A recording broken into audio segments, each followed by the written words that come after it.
Paz do Senhor Jesus, meus irmãos. Amém? Você está feliz aí? Graças a Deus. Prazer, que alegria estar aqui na minha casa. Essa aqui é a minha igreja. O lugar que eu amo, o lugar que eu congrego. Sempre uma honra, minha gratidão, pastor Gilto, obrigado. Trazer também um abraço ao nosso pastor Silas Filho, pastor Lucas, meu amigo. Deus abençoe de maneira poderosa. Abra sua Bíblia, eu quero ler com você o primeiro livro do profeta Samuel, capítulo 1, versículo 9. Deus abençoe, sarando a terra ferida. Sempre um prazer, sempre uma honra. Vocês cantam demais, é muito bom estar com vocês aqui. Eu estou com a Thaís, Benjamin e Rubem, estão ali atrás. Agora não são mais daquele jeito, mais pentecostais, não. Agora estão maiores, né? Eles ficam mais quietos. Foi uma outra época, né? Graças a Deus, o Senhor é bom. Que a gente não conseguia nem ficar no culto, porque eles subiam na cadeira, iam lá para fora, passavam por baixo da perna dos irmãos. Agora o Senhor, Ele acalmou as feras, graças a Deus. 1 Samuel capítulo 1, versículo 9, abra aí, por favor. 1 Samuel capítulo 1, versículo 9. Eu chamava eles antigamente de Atos 1 e Atos 2. Porque Atos 1 é a promessa do fogo, e Atos 2 é o fogo revelado na terra. Por que os mais novinhos são sempre mais empolgados, né? Então, mas agora eles estão mais calmos. Minha esposa quer ter mais filhos. Eu tenho orado para ela desistir, mas eu acho que eu não vou conseguir. Amém? 1 Samuel 1, capítulo 1, versículo 9, diz assim. Espera aí. Então Ana se levantou, depois que comeram e beberam em Siló. E Eli, sacerdote, estava sentado numa cadeira, junto ao pilar do templo do Senhor. Ela, pois, com amargura de alma, orou ao Senhor e chorou abundantemente. E fez um voto, dizendo: Senhor dos exércitos, se benignamente atentares para a aflição da tua serva, e de mim te lembrares, e da tua serva não te esqueceres mais, a tua serva deres um filho varão, ao Senhor o darei, por todos os dias da sua vida, e sobre a sua cabeça não passará navalha. Amém? Você sabe que Ana, ela vive um drama, né, irmãos? Ela vive um drama, ela não pode ter filhos.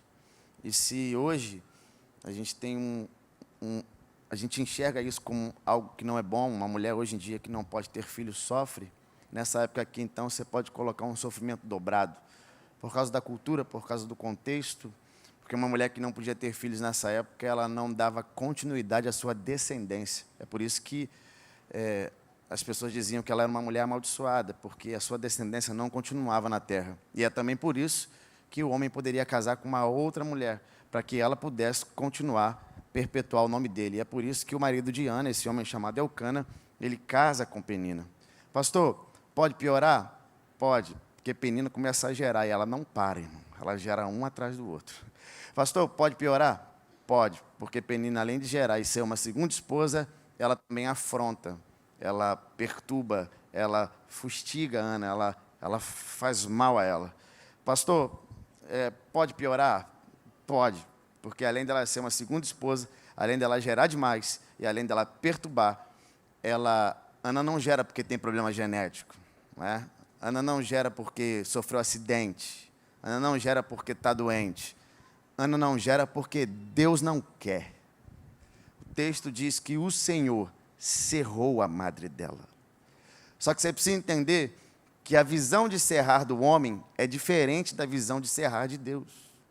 Não é? Porque quando eu olho o texto, eu vejo que a mão de Deus trancava o ventre dela. Mas quando eu olho o contexto, eu vejo que Deus não trancava, mas Deus preservava ela.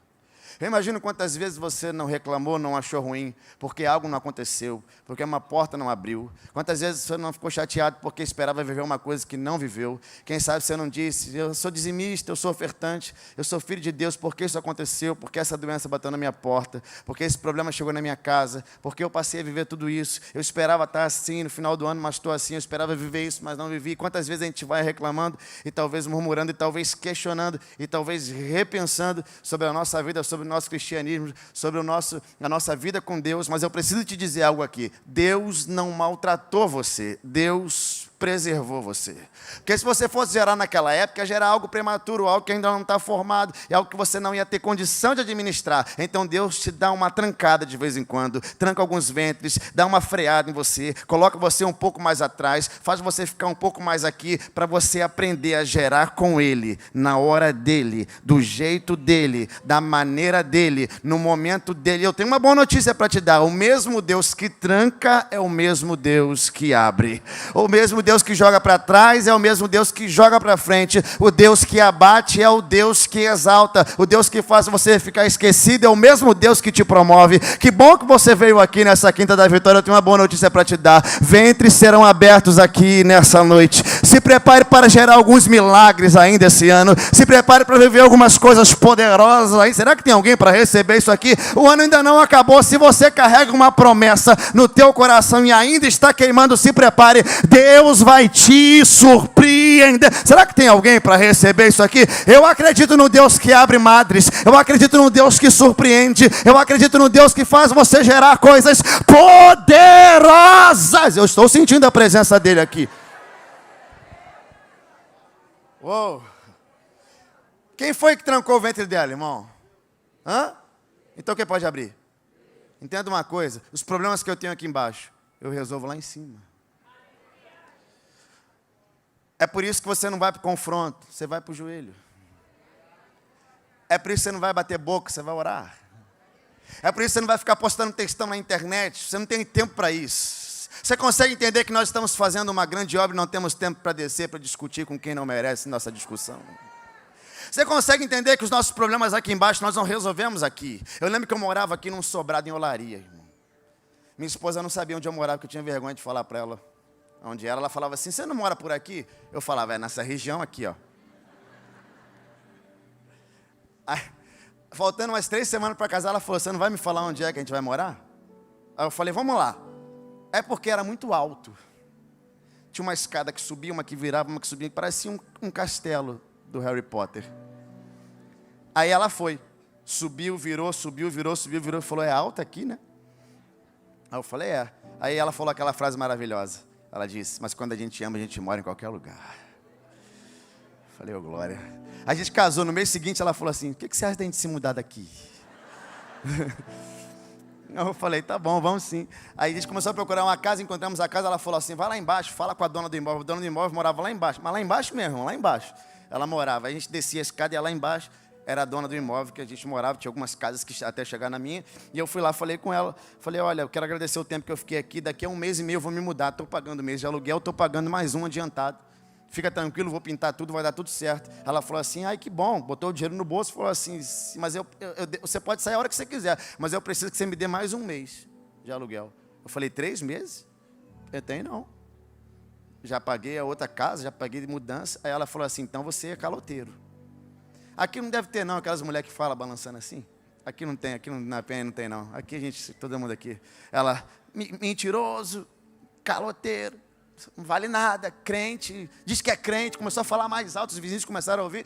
Aí minha esposa lá de cima botou a cabeça e falou: Miguel, o que está acontecendo aí? Eu falei: essa mulher ficou endemoniada. Ela: sobe para cá. Aí eu subi, entramos no quarto, fomos orar. Aí ela falou: vamos orar. Minha esposa estava tudo orando, a gente foi orar. Aí no dia seguinte eu acordei, ela falou assim: agora você vai lá pedir desculpa. Eu falei: vou não. Pedir desculpa a ninguém, eu não fiz nada. Ela falou: vai sim, porque você é o crente. E com mulher não manda, mas a gente finge, ela manda. Aí eu desci, fui lá, bati na porta, a mulher abriu. Sabe aquelas portas de ferro que só tem um vidro lá de dentro, um vidrozinho? Ela abriu só o vidro, só uma pontinha, falou assim: o que você quer? Eu falei: eu vim pedir desculpa. Eu não quero queria discutir, quero ir embora na bênção. Não quero discutir com a senhora me abençoou aqui. Ela disse assim: ó, pegue suas coisas, pegue sua esposa, não precisa pintar nada, não precisa me dar dinheiro nenhum. Toma aqui essa parte que você me deu, pode ir embora o dia que você quiser.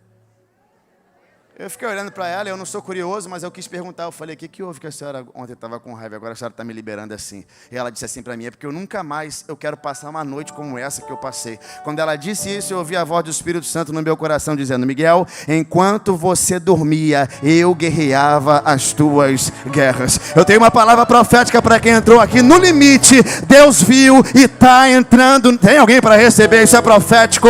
Há um Deus que guerreia as nossas guerras, há um Deus que vê as nossas lutas, há um Deus que vê o que você não vê e vai interferir na... Será que tem alguém para receber? Isso é profético. Se prepare. Deus viu, não gostou e vai te defender.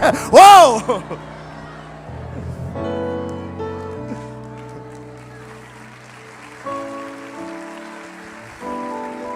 Fiz um plágio aqui.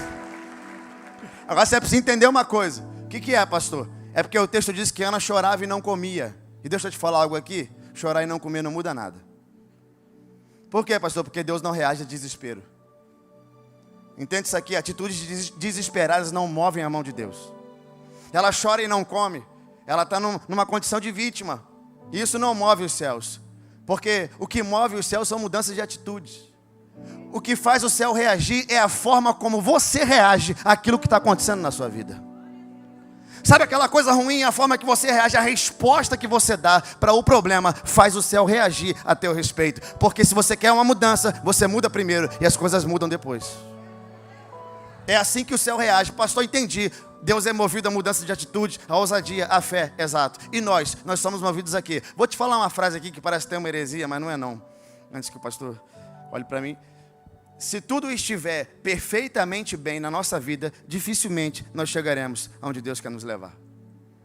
Vou falar aqui de outra forma. Se todos os seus planos, tudo que você planejou, estiver saindo exatamente como você planejou, dificilmente nós chegaremos ao objetivo que Deus tem para nós. Porque as nossas dores, as nossas lutas, as nossas provas, os nossos desertos, os nossos vales, eles vão nos alinhando com a vontade de Deus. Os nossos problemas vão nos colocando no centro da vontade. As nossas lutas, as nossas dores vão fazendo Deus alinhar a vontade dEle com a nossa. Porque se uma madre cerrada não te trouxer para a casa de Deus, uma penina te leva para lá. Como assim, pastor? É porque às vezes levanta umas peninas na nossa vida para falar de você e você vir para a igreja adorar como você nunca adorou. Às vezes Deus permite alguns Saús que atiram algumas lanças em você e você acaba escrevendo alguns salmos que ninguém nunca escreveu. De vez em quando Deus permite uma Miriam e um Arão para falar de você pelas costas e Deus fala, eu estou vendo esse negócio aí, eu não estou gostando disso. Não reclame dos seus vales, porque o Deus ainda usa sofrimento como um método para tratar caráter e fazer você ficar mais forte. Olha o que Davi falou, foi bom eu ter sido afligido para que eu aprendesse os teus mandamentos. Olha o que Paulo falou, as tribulações do tempo presente não vão se comparar com a glória que há de ser revelada. Ah, pastor, mas estou cansado, estou desgastado, estou querendo parar, eu estou no meu último culto. Então pega 2 Coríntios 4,16. Por isso não desfalecemos, mas ainda que o nosso homem exterior se corrompa, o homem interior se renova dia após dia, porque a nossa leve e momentânea tribulação está produzindo um peso enorme de glória para a sua vida. Esse problema não te mata. Deus vai glorificar o nome dEle no meio dessa luta, no meio dessa dor. Será que tem alguém com a mão no alto para receber? A glória de Deus vai se manifestar. Tem alguém para me ajudar a adorar a Ele aqui? Se prepare, tem glória de Deus na tua vida. Você recebe essa palavra, pelo amor de Deus. É assim que funciona. Irmão, se tudo que eu tivesse pedido a Deus, Ele tivesse me dado, o último lugar que eu estaria era aqui. Deus dá muito não para a gente, para colocar a gente no prumo que Ele entende que é o melhor para a nossa vida. Pediu um monte de coisa. Pense em tudo que está dando errado na sua vida e tenha certeza, existe um propósito por trás disso tudo. Lembra quando Jesus disse para os discípulos assim, ó, está perto da minha morte, você é entregue na mão dos salteadores, dos sacerdotes, dos príncipes, está chegando a hora de morrer. Pedro não gostou, entrou na frente e falou assim, que Deus seja gracioso. Isso não pode te acontecer. O que Jesus falou para ele? Apartai-vos de mim, Satanás. Aí tu passa uns 4 capítulos da Bíblia, você vai ver Judas traindo Jesus, dando com um beijo. Traz Jesus com um beijo. O que ele fala para ele? Também está indo com um beijo? Amigo. Espera aí. Pedro disse que ele não quer que ele morra. Ele fala, vai para lá, diabo. Judas está entregando ele para a morte. Ele fala, amigo. Não é estranho? É porque Pedro não sabia que com as suas boas intenções ele estava interferindo no propósito da cruz. E Judas não sabia que com as suas más intenções estava contribuindo para o propósito da cruz. Porque te ajudando ou não te ajudando, te aplaudindo ou não te aplaudindo, te colocando para frente ou te colocando para trás, todas as coisas, é o que me diz a minha Bíblia, estão cooperando para algo extraordinário de Deus. O bem de Deus está sendo cooperado nesse problema. Eu gosto do cego de Jericó. Ele está na porta da cidade, ele é cego, ele não vê, mas ele escuta. Está vendo uma multidão se aproximando e ele fala: o que está acontecendo? Quem está vindo aí? Alguém fala: Jesus de Nazaré. Parece que o cego enxerga mais do que quem enxerga, porque a pessoa fala que é Jesus de Nazaré. Ele começa a gritar: Jesus, filho de Davi, Jesus, filho de Davi, tenha compaixão de mim. De repente alguém começa a dizer: cala a boca, você está falando alto, você está incomodando. Mas a oração e a fala dele passa dessas pessoas e chega a Jesus. E Jesus diz: ok, traga ele para cá, eu ouvi, eu quero ver quem ele é. E quem estava mandando ele calar foram os mesmos que levaram ele até o milagre. Quem mandou ele calar foi o mesmo que levou ele para o milagre. Vou repetir: quem mandava ele calar eram os mesmos que conduziam a ele para o milagre. Não tem ninguém te maltratando, isso é obra de Deus na tua vida. Ei, não reclame dos seus vales, dos seus processos. Deus vai usar esse problema para exaltar, glorificar e melhorar. Será que tem alguém para me ajudar a adorar a ele aqui? Eu gosto de José falando: o mal que fizeram contra mim, Deus transformou em bênção. Você consegue ver a mão de Deus nisso? E eu que já fui mais pentecostal, né? Com meu terno azul marinho, meu lenço na mão. O que aconteceu com a Assembleia de Deus, né? E eu corria pregando e dizendo sobre José: nunca conte sonhos para quem não sonha. Vão te vender, vão te jogar na cova, não faça isso. Só que eu fiquei mais velho, 2 filhos, perdi um pouco de cabelo. Eu entendi que se ele não conta o sonho, não vai para a cova. Se não vai para a cova, não é vendido. Se não é vendido, não vai para a casa de Potifar. Se não vai para a casa de Potifar, a mulher não tenta. Se a mulher não tenta, ele não vai preso. Se não vai preso, não conhece nem o padeiro, nem o copeiro. Se não conhece o padeiro e o copeiro, não interpreta o sonho deles. E se não interpreta o sonho deles, não vai ser lembrado para Faraó. E se não é lembrado para Faraó, não vira governador. Pastor, mas nem existia governador nessa época. Mas quando eu estou no centro da vontade de Deus... Uau! Deus cria o cargo e faz você chegar lá. Não tem lugar melhor para estar do que o centro da vontade dEle. Pode não ver luz do fim do túnel, as coisas podem estar meio tenebrosas, mas o centro da vontade de Deus ainda é o melhor ambiente para a sua... Será que tem alguém para entender isso aqui hoje? Sabe o que Ana não percebia? Eu vou dizer para você o que ela não percebia: os indícios. Havia indícios de Deus e ela não via. Por quê? Porque ela chorava e não comia. Chorar e não comer não muda, pelo contrário. Não faz você não enxergar algumas coisas. Porque o texto diz que o marido, Eucana, levava Ana, Penina e todos os filhos para o templo. E quando chegava lá, ele dava uma oferta para cada um. Dava uma oferta para Penina, dava uma oferta para cada filho e dava uma oferta dobrada para Ana.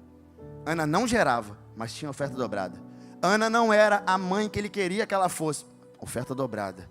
Ana não tinha filho nenhum. A lógica seria: eu vou dar mais ofertas para Penina, porque Penina gera e Ana não. Mas ele dava oferta dobrada para ela. A verdade é que nós não somos o filho que Deus espera que nós fôssemos. Nem sempre obedecemos como deveríamos obedecer, e nem fazemos tudo que Deus quer. Mas Ele pegou o que tinha de melhor e entregou para a gente. Você consegue visualizar um indício? E tem um homem que dá uma porção dobrada para uma mulher que não gera. Parece que eu vejo ele dizendo: quer saber de uma coisa? Eu vou investir, porque eu acredito. Essa madre abre. O nome Penina significa pedra preciosa. Faz alusão a riquezas, coisas de baixo. O nome Ana significa graciosa. Faz alusão à graça, as coisas de cima. Aí você vai ler o texto pela primeira vez, tu começa a ler, tu fala assim: parece que a riqueza está gerando mais do que a graça. Mas eu não conheço nem o nome dos filhos de Penina. Não sei quem foram. Porque riqueza gera por obrigação, graça gera por propósito. Riqueza paga para gerar, graça gera para glorificar. A riqueza gera e diz: eu gerei no meu próprio braço. A graça diz: você não tinha condição nenhuma de viver isso, mas por minha causa Será que tem alguém entendendo essa palavra? Quando você gera pela graça, não gera frutos que começam e terminam, mas geram frutos que geram outros frutos. Será que tem alguém para entender que você sobreviveu a 2021, passou para 2022, chegou vivo em 2023? O que é isso, pastor? Foi a riqueza, não foi a graça que chegou na tua vida e transformou a tua história. Aquele acidente não te matou, aquele assalto não acabou com você, aquele problema não destruiu a tua casa. É você que está vivendo pela graça, e a graça te respalda. A graça muda, a graça transforma, a graça liberta, a graça faz você chegar onde você nunca imaginaria que ia chegar. O nome disso é graça de Deus sobre a tua vida. Tem alguém para me ajudar a adorar a Ele aqui? Por isso que eu gosto do filho pródigo. Irmão, pensa no menino que aprendeu a viver pela graça. O garoto sai de casa porque quer herança, vai morar com os porcos. Quando chega lá, ele cai em si. Eu digo que isso aqui é o buraco mais fundo que alguém pode cair na terra. Ele cai em si, ele fala assim: vou voltar, vou fazer as pazes com meu pai. E ele fala uma coisa interessante, ele diz assim: eu pequei contra o céu e contra ti. É o que ele vai dizer para o pai, ele está ensaiando. Pequei contra o céu e contra ti, não sou digno de ser chamado teu filho. Faz-me como um dos teus empregados, dos teus trabalhadores. Porque ele entendeu que os trabalhadores do pai dele estavam melhores do que a condição que ele estava. Então ele fala assim: vou voltar, vou fazer as pazes com meu pai, vou me humilhar na frente dele. E ele começa a ir. Olha que manifestação da graça linda, ele vai andando. Quando ele chega no meio do caminho, não sei se você já ensaiou alguma coisa para conversar com alguém importante. Eu já ensaiei. Você vai ensaiando as frases. Eu vou falar isso, eu vou falar isso, eu vou falar isso. O garoto vai ensaiando. Quando ele chega perto do pai, perto da casa, a Bíblia diz que o pai corre para cima dele, agarra no pescoço do menino. E ele diz: pai, pequei contra o céu e contra ti, não sou digno de ser chamado teu filho. O pai fala: entendeu tudo, entra. Entendeu o quê? Que não é digno. Entendeu que não merece. E quando você entende que não merece, a porta abre. Não deu tempo dele falar que queria ser um empregado, porque o pai falou: pode entrar, pega uma sandália e bota no pé dele. Por quê? Porque escravo anda descalço, mas filho anda calçado. E aqui você não é escravo, aqui você é filho. Traz uma roupa, coloca nele, porque quando saiu sujou as vestes, mas agora que está voltando, vestes limpas, bota vestes limpas no garoto. Traga um anel e coloca no dedo dele, porque quando saiu quebrou a aliança, mas agora que voltou, aliança refeita, anel de novo. Mata um cordeiro e dá uma festa, porque estava morto, mas agora está vivo. Eu não sei como você entrou por essas portas, mas a graça de Deus me autoriza a dizer: as portas estão abertas para você voltar a ser livre e vivo na presença dele. O ano ainda não terminou e eu decreto sobre a tua vida: vai virar o ano vivo na presença dele e salvo. Tem alguém para me ajudar a adorar a ele aqui? O nome disso é graça. Você não merecia, mas ela te coloca para dentro. O texto diz, eu já li algumas vezes esse primeiro texto de Samuel, diz que Penina era uma competidora. Penina era uma rival. Essa palavra competidora mexe comigo. Por quê? Porque eu fico pensando: por que Penina compete com Ana se Ana não gera e Penina gera? O que é uma competição? É quando eles estão competindo. Uma gera, a outra gera. Uma gera dois, a outra gera dois. Uma gera quatro, a outra gera quatro. E por aí vai, competindo. Mas aqui não. Aqui só Penina gera e Ana não gera. Ou seja, Penina compete com Ana, mas Ana não compete com Penina. Você conhece alguém que está competindo com você, você nem sabe? Então ela vai competindo. Pastor, então me explica, se Penina gera e Ana não gera, por que Penina compete com Ana? Entenda uma coisa: Penina não compete com Ana porque Ana não gera. Penina compete com Ana porque Ana é amada.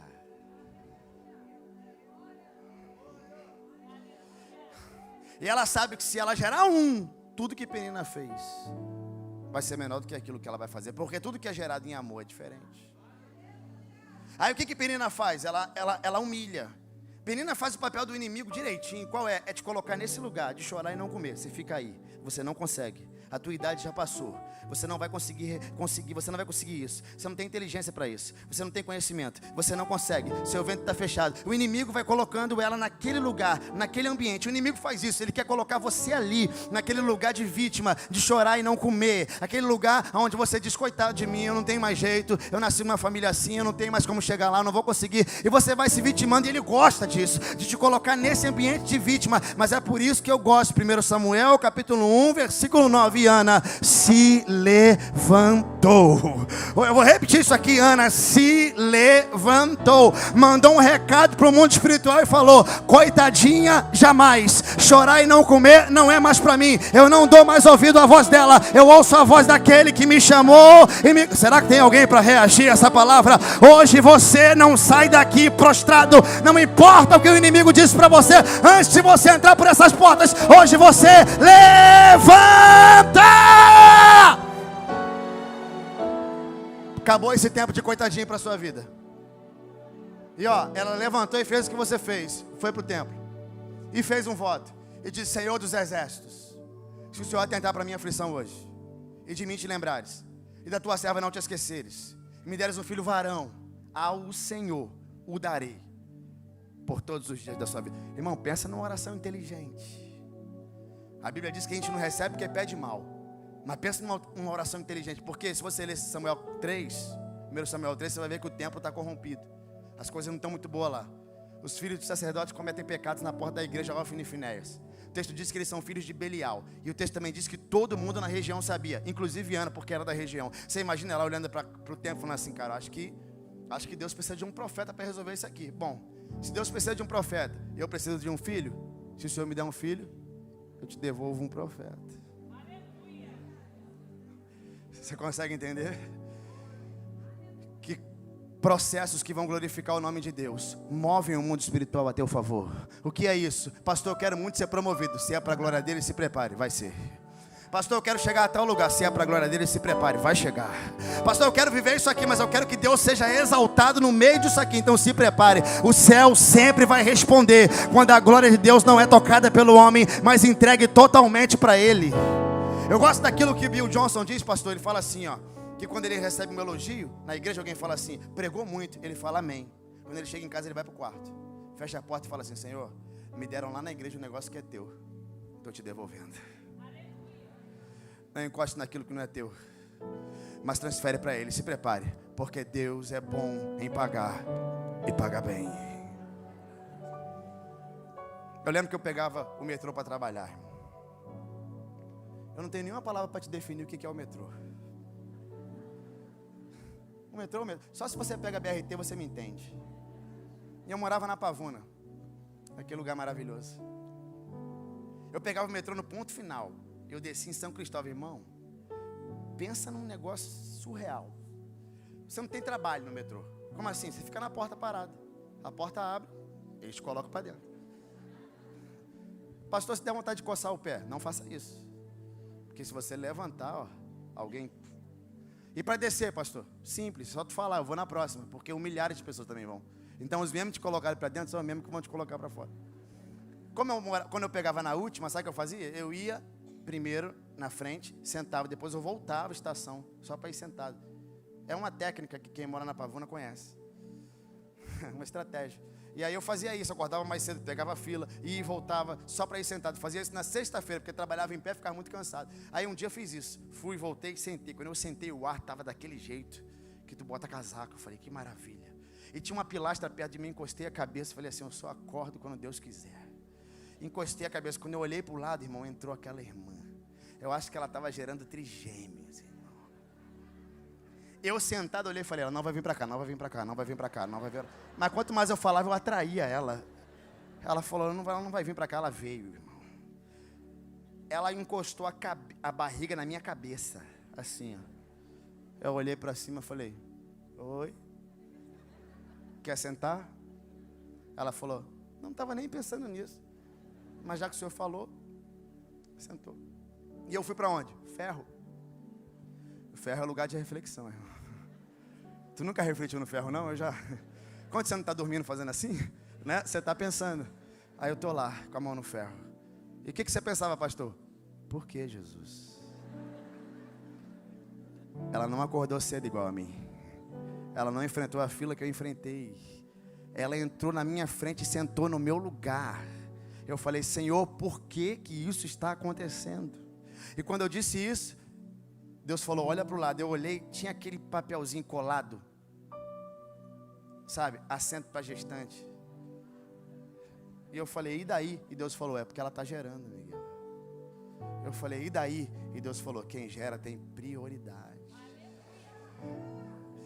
Eu não sei o que você está gerando no reino, mas quando você gera algo para Ele, senta em cadeiras que não esperava sentar, anda em lugares que não esperava andar, conhece pessoas que nunca esperou conhecer, porque toda vez que você está gerando algo para o reino prioriza algo na tua... Será que tem alguém para entender isso aqui? Se a tua vida está glorificando o nome dEle, se prepare, Deus vai fazer algo extraordinário. Pastor, os meus sonhos, os meus desejos, os meus projetos estão todos no pé do Senhor, então se prepare. Tem projetos e sonhos e desejos do céu para a sua vida. Quando o céu sonha algo a respeito de alguém, não tem ninguém que possa impedir o que o céu está fazendo. Tem alguém para receber essa palavra? Se você recebe isso, fica de pé no teu lugar, erga suas mãos, se prepare. Tem coisa poderosa de Deus para a tua vida. Tem alguém para receber isso aqui hoje? Oh, se prepare. Se prepare. Cadê o louvor? Ó, toda mulher estéril da Bíblia gerou grandes homens. Toda ela. Toda mulher estéril da Bíblia. Sara gerou Isaac. Rebeca, Esaú e Jacó. A mãe de Sansão gerou Sansão. Isabel gerou João Batista. Toda mulher estéril gerou grandes homens. Mas na hora de gerar, Jesus não escolheu uma estéril, escolheu uma virgem. Interessante, né? Que ela diz, o anjo diz, salve a agraciada, vai gerar. E o que ela diz? Eu não conheço o homem. E o que o anjo diz para ela? Igual os pregadores de hoje, você não entendeu nada. Vou te explicar melhor. Descerá sobre ti o Espírito Santo, e o poder do Altíssimo vai te envolver com a sua sombra. Porque você não precisa de homem para gerar alguma coisa para Deus. O homem, ele é o meio que Deus usa para te colocar onde Ele quer te colocar. Mas quem está fazendo é o céu na terra. Eu vou repetir isso aqui para alguém. Quem está fazendo é o céu na terra. O homem é o instrumento, mas a vontade é soberana. Pastor, fecharam a porta na minha cara, foi Deus que permitiu. Pastor, eu entrei em portas que eu nem imaginei, foi Deus que te colocou. Pastor, eu queria chegar e não consegui, foi Deus que trancou. Pastor, eu cheguei onde eu nunca esperaria chegar, foi Deus que te colocou. O homem é o instrumento, Deus é o autor. Deus é... Será que tem alguém para reagir a essa palavra? Você entrou num ambiente profético e eu acredito em coisas extraordinárias de Deus para sua vida. Erga suas mãos aí, pelo amor de Deus. O ano ainda não acabou. Tem coisa poderosa para Deus. Eu recebo isso aqui, eu acredito. Eu acredito para minha casa. Eu acredito. Deus não perdeu o controle. Deus vai operar. Você pega essa palavra?